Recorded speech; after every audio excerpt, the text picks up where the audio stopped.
So, yun. Okay. Hi, guys. Update lang tayo kung ano yung possible na mangyari ngayon. So, nasa 4-hour time frame tayo. Meron tayong 1 day per value gap and 4-hour per value gap. So, kung mapapansin nyo,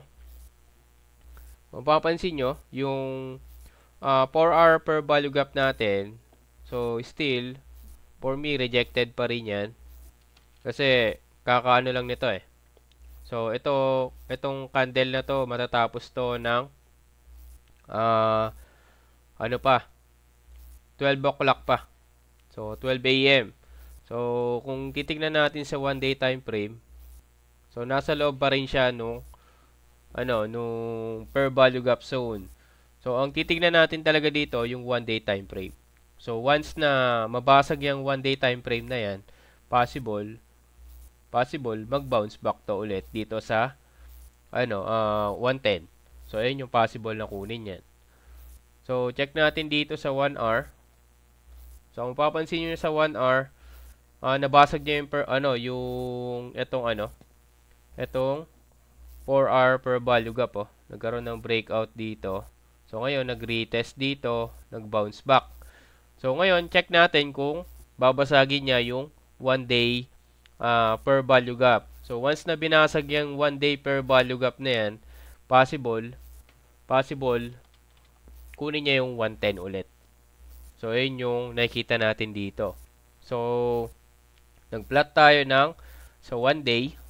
So, 1 day, kapag binasag to, syempre, possible, magkaroon ng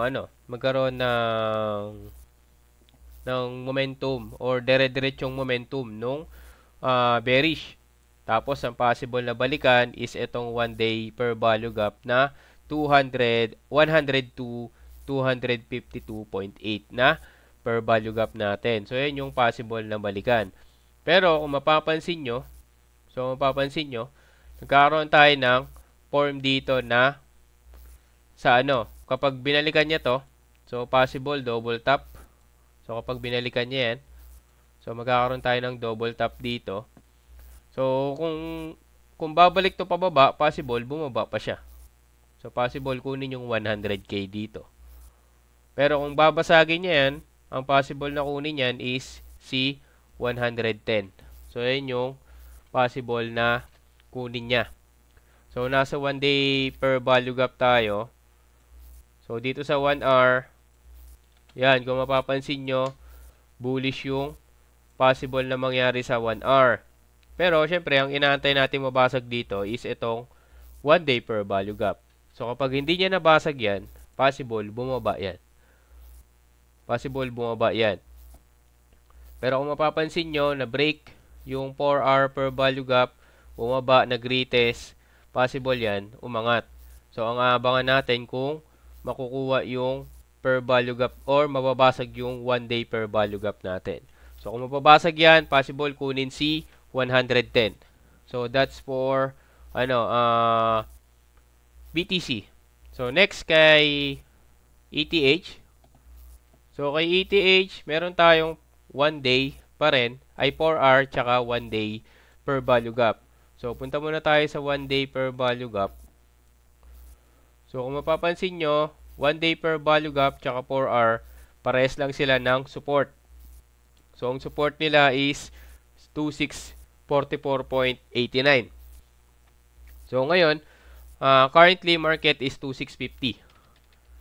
So, kapag ito rejected, possible magdire-diretso din yung momentum pababa. Sa 1 day tayo nasa higher time frame tayo. So, ayun yung possible na mangyari dito. Kung ito rejected, itong per value gap na to, yung support natin or yung resistance natin dito, kasi galing baba So, ito yung magiging resistance natin. Once na rejected yung resistance, possible, magdire-diretso yung momentum pababa. Ang kunin ng liquidity is either 2436.62 or itong 2387.63. Kung babasagin yan, kukunin niya to. Itong 1 day per value gap na 2313.62. So, ayun yung nakikita natin dito.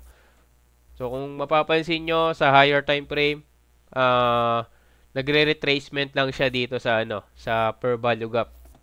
Or pinipilapan niya ulit yung naiwan na ito, yung gap. Possible kasi kunin talaga yan.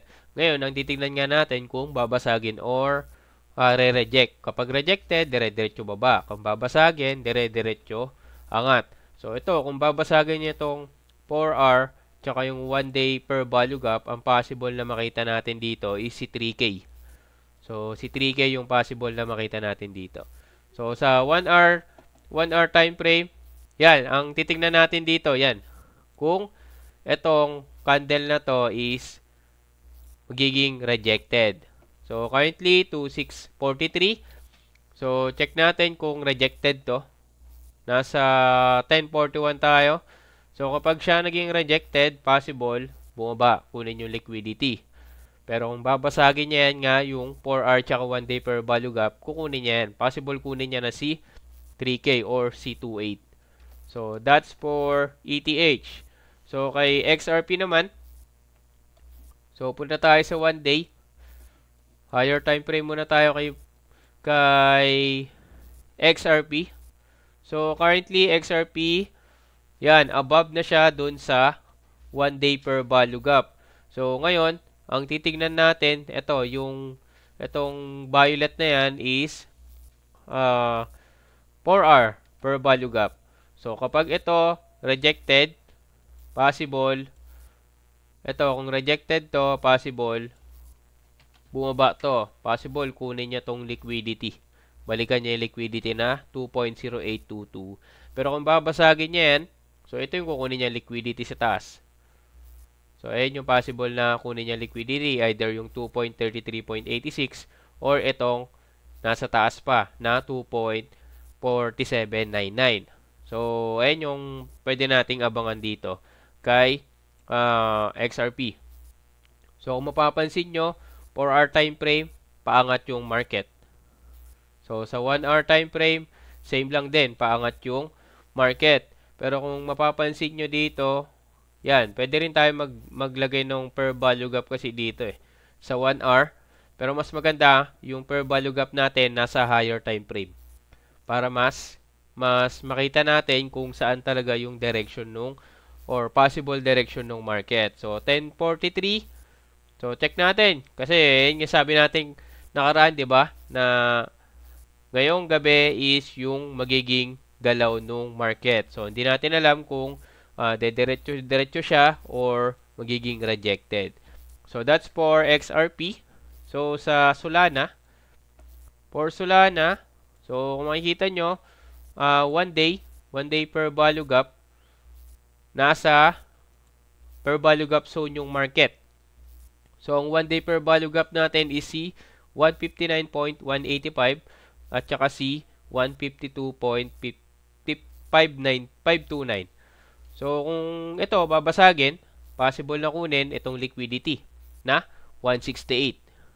So, kung babasagin niya yung 1 day per value gap, ito yung possible na kunin niya. Pero kung i-reject niya yan, ang possible na kunin yan is itong liquidity sa baba. Itong 142. So, ayan yung possible balikan ni market dito. Dito tayo sa 1 day So, check tayo sa 4 hours. So, sa 4 hour time frame, so, kung i-check natin na medyo malapit sa market, so, ito yung magiging per value gap natin. So, still, hindi pa rin naman siya nabe-break, itong per value gap na to. Kasi kung titignan nyo yung structure ng mga candle, so, ito, inside pa rin siya, no? Or, kumbaga, yung wick, nasa loob pa din ng per value gap. Yung 4-hour per value gap. So, kapag ito natapos na bearish candle siya, so, possible, balikan yung liquidity sa baba. So, yun yung nakikita natin dito. So, sa 4-hour time frame to So, yan. Kung ito yung 4-hour time frame natin, yung violet or yung purple. So, ngayon, check natin. Kapag binasag yung 1 day per value gap, ang possible na balikan kay Solana is itong si 168. So, ayan yung possible na balikan dito. Once na mabasag si 1 day per value gap. So ngayon, kung ano yung maging galaw ng market, so dapat wag nating kontrahead. Dapat sundan lang natin kung ano yung possible na galaw niya. So check natin sa 1 hour. So sa 1 hour nagkaroon ng consolidation dito sa part na to.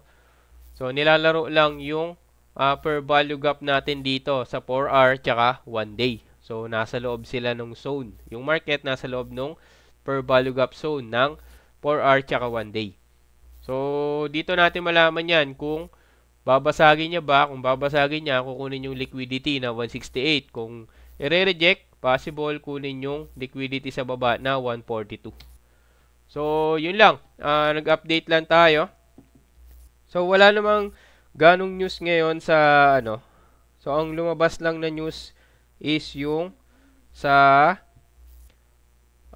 Empire State Manufacturing Index. So ano yung Empire State Manufacturing Index?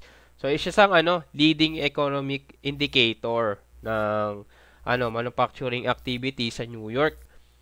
So yun, yung result niya is negative 16 versus dun sa forecasted na negative 5.9. So ang effect nito sa market is negative syempre kasi mas mataas yung yung naging result compared dun sa forecasted. So ang taas negative 16 versus dun sa negative 5.9. So ang aabangan natin sa Thursday. So yun yung mas maganda abangan yung sa Fed. Pero bukas meron din naman 17 yung core retail sales tsaka yung retail sales for USDT. Tapos ayun, Thursday yun yung malalaman natin kung maganda yung yung magiging result ng Fed news. So Federal Fund Rate. So makikita natin kung pag mataas yung yung Federal Fund Rate. So ang previous kasi is 4.5%. So ang forecasted is 4.5. So, check natin kung ano yung magiging result. So, kapag negative, possible, maka-affect sa market. Possible, bumaba. Pero kapag naging positive, possible, tumaas yung market. So, hindi natin alam kung hanggang saan yung aangat niya or ibababa niya. So, magbe-base tayo sa technical analysis siya pa rin. So, mas maganda i-mix yung fundamentals plus technical analysis. So, yun lang. Quick update lang tayo mga bossing. So, this is Kuya Ben Crypto. Peace out.